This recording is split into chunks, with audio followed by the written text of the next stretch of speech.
I feel like it was easier for me to go from 0 to 700 because it is easier to build credit than to have to repair it.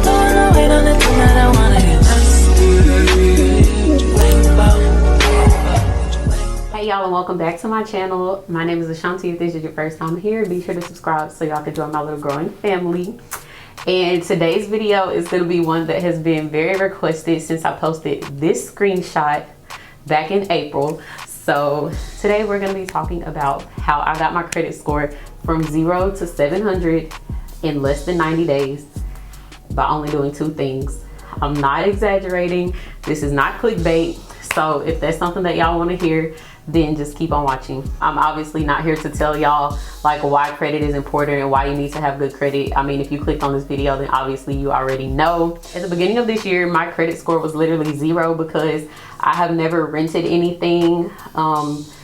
So I've never really needed to exactly have credit because you only need credit like when you're out here doing like big girl stuff, and which I was not, because the car that I had, my granny got it for me when I was in high school. I paid the notes on it, but of course, I was underage, so I had no credit, no like history of like payments or anything like that. So when the beginning of this year came around and I was looking for a car to purchase on my own for the first time, then of course I knew that me not having credit was going to come into play, and that was going to either hinder the process or like just motivate me a little bit more to actually start building my credit so that I could get a car.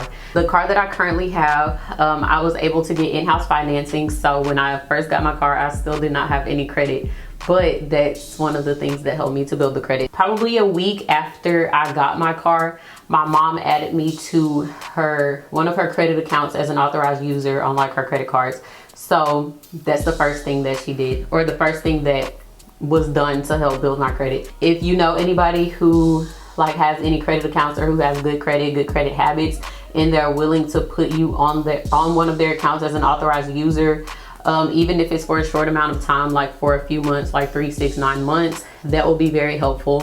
But it's not going to be helpful unless that person has good credit building habits. So I knew that my mom had been working on her credit for a little while because she was wanting to buy a house. So that's something that she did last year.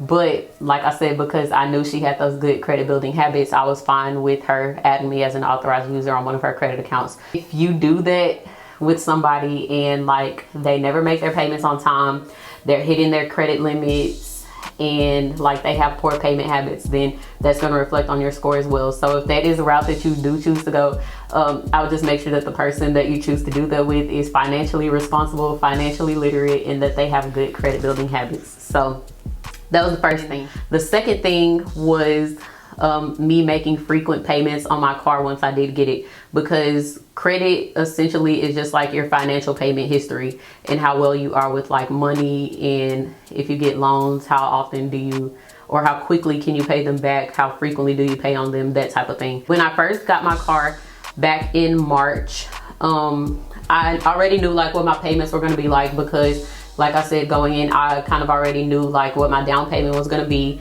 And the car lot that I found, they only do in-house financing for up to 36 months. So that's 3 years. And so I could kind of already like calculate out what my payments were going to be based on that alone. The first 3 months of me having the car, I made sure I made a payment every week. Sometimes I did like make the whole payment just to like get me ahead, or sometimes I would just do like $200 or $300 at a time. But when I was making those payments every week for those 90 days, that just created like my payment habits. So that's creating good rapport with the car lot that I got the car from, and then that was also like helping my credit profile, because the more frequently you make payments, it just makes you like seem more responsible. I don't know, it just makes it seem like you on top of your stuff, like you handling your stuff. So making frequent payments is a good way to help build your credit. I know some like dealerships are have it to where you have to make a car payment every other week, but the place that I got my car from, I only have to make one payment a month, but that still allows me the chance to create more frequent payments, since I do only have to make one payment a month. So whatever extra I pay within the month is helping to build my credit and to help chip away at interest for my car. Those are literally the only two things that I did to help build my credit. Like I said, at the beginning of March, my credit was non-existent. Like non-existent. But like I said, I just took those first 90 days of me having my card to like kind of help with that. And then of course my mom added me as an authorized user on her credit account, just like boosted it like way more. And of course, like her having good credit habits, her having a good credit score, it just kind of helps because it like reflects onto me like, oh, you rocking with her credit good. Oh, she adding you as authorized user. Oh, well, we just gonna assume that, you know, you up there with her. And that's like, I think that's what kind of boosted me up the most. But of course, like making those freaking card payments did help a lot also. If you have anything that you pay on a monthly basis that can go towards your credit, so like mortgage, rent, if you rent anything, it doesn't even have to just be a car. Like you can rent furniture from like Cons or Rent a Center.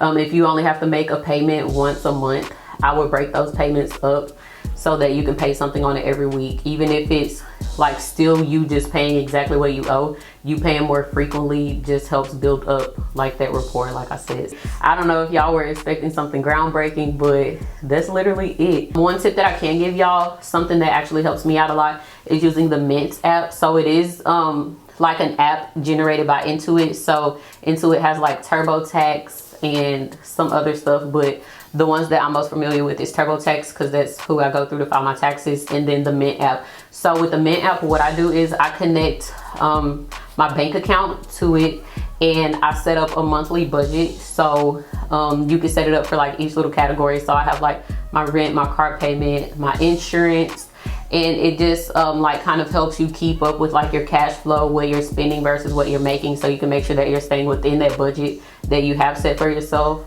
It lets you know like when you're approaching hitting your monthly budget, or if you've like gone over your budget. They do like really good with keeping you up to date with your financial habits and letting you know like what's going on within your bank account, which is something that I think is very helpful because if it's not in front of me or if I'm not being reminded about it, then I will forget. I feel like it was easier for me to go from 0 to 700 because it is easier to build credit than to have to repair it, because at that point it's basically you've like created poor habit. With building versus repairing, you have to go in and try to get things disputed. You have to pay like third-party companies to try to get stuff removed off your credit, which is a little bit harder because you are having to come out of pocket to do things like that. But when you're just building from scratch, that's your chance to like just go ahead and create those habits right there, right off the bat, which is why I feel like it was so much easier for me, and which is why I took that liberty to make sure that I made weekly payments versus just paying once a month. And I feel like that definitely helped out a lot. If y'all have any questions about like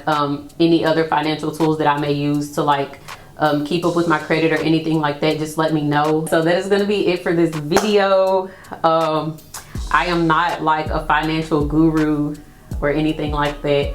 I am not the most financially literate person, but this is what worked for me. This is what was simple for me to keep up with, and it's still simple for me to keep up with. So hopefully y'all are able to do the same. Be sure to like, comment, and subscribe if you have not already, and I will see y'all in my next video. Bye.